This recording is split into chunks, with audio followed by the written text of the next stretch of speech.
Hi guys, magandang umaga po sa inyo lahat. Samahan niyo po ulit ako ngayong araw. Pero bago nga yan, dadaan po muna ulit ako sa supermarket para bumili ng baon ko at makakain sa trabaho ko.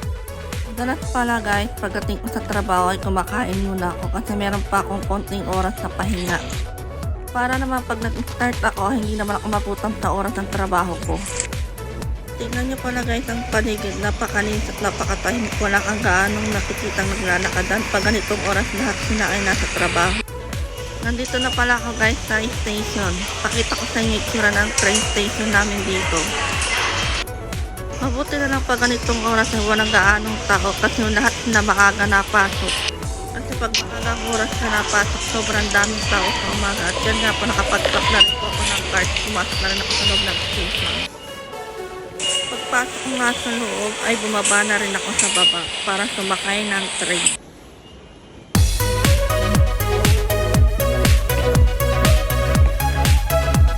Yan na guys, dumating na rin yung train na sasakyan ko. Ang oras ko yan ay 9:30. Ayan po ang oras na madalas na sinasakyan ko para naman sa oras na pagpapababa.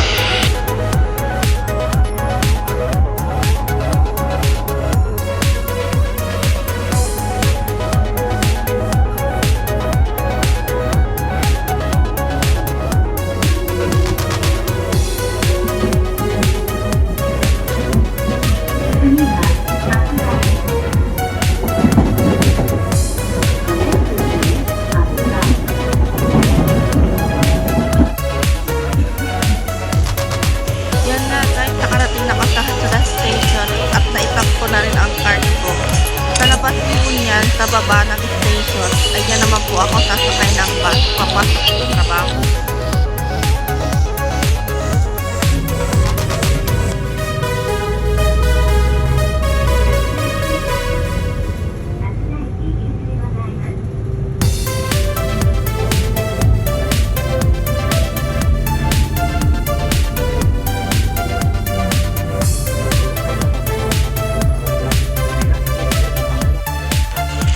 Baba na rin po ako ng bus. Buti na lang hindi late ang bus ngayon. Maaga akong nakarating sa trabaho.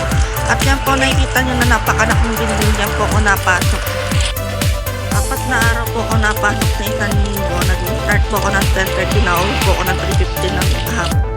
Tignan nyo guys, napakatahimik nito sa dinadaanan ko. Parang laging walang tao. Dito po ako araw-araw dumadaan. Pagpasok ako sa trabaho at pauwi ko galing trabaho. Fast forward ulit guys, nakarating na po ako sa trabaho ko at kakain naman po ako.